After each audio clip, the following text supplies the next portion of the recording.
Assalamualaikum warahmatullahi wabarakatuh. Bismillah, alhamdulillah, hamdan wa syukranillah, amma ba'du.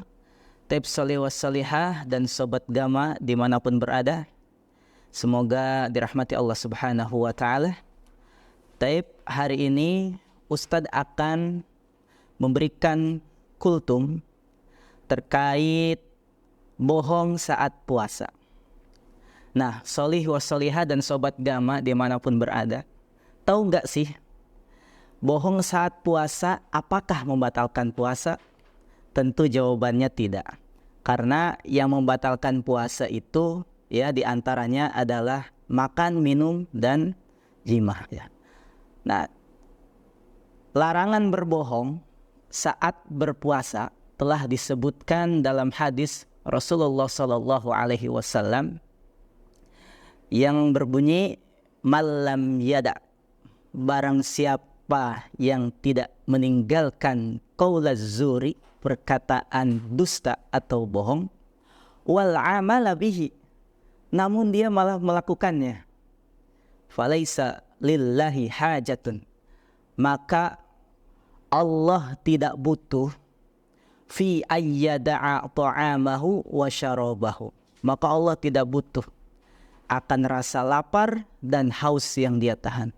Hadis riwayat Muslim, hadis riwayat Bukhari. Nah, salih wassalihah dan sobat Gama, ternyata ketika kita melakukan perkara bohong, justru itu membuat puasa kita sia-sia. Meskipun puasa tidak batal, tetap sah, tapi puasa kita sia-sia, ya.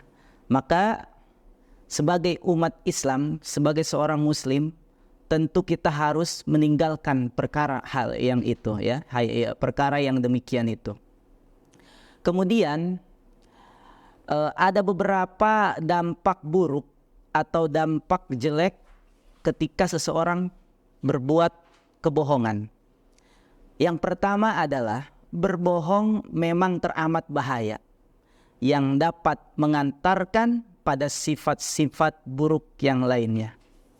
Ya, ketika seseorang melakukan kejelekan atau berbohong, maka dia akan mengulangi lagi kebohongan itu untuk menutupi kebohongan yang lainnya. Maka hati-hati nih. Yang kedua, berbohong selalu menggelisahkan jiwa. Berbeda dengan sifat jujur yang selalu menenangkan jiwa. Bagaimana dari Al Hasan bin Ali bahwa Rasulullah SAW bersabda, "Da' ma yaribuk ila ma la yaribuk."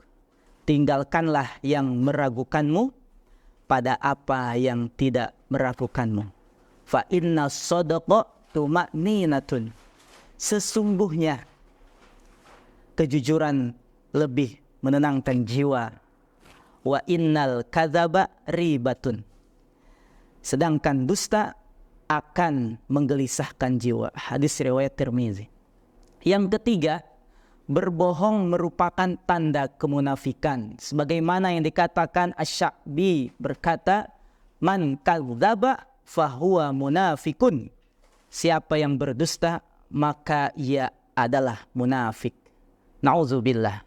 Maka pada kesempatan yang berbahagia ini, ada beberapa indikator mengapa orang tersebut bisa melakukan perkara kebohongan. Di antaranya adalah jauh dari agama. Tentu secara bahasa agama itu berasal dari bahasa Sanskerta. A artinya tidak, gama itu artinya kacau. Kalau digabung agama, maka kesimpulannya adalah tidak kacau. Jadi orang yang beragama hidupnya tentram, damai, karena mengikuti aturan-aturan yang sudah ditetapkan. Kemudian yang kedua, tidak takut akan siksa atau hukuman dari Allah Subhanahu wa ta'ala. Yang ketiga, ingin mendapatkan kebaikan yang cepat diperoleh di dunia. Selanjutnya yang keempat, sudah jadi kebiasaan.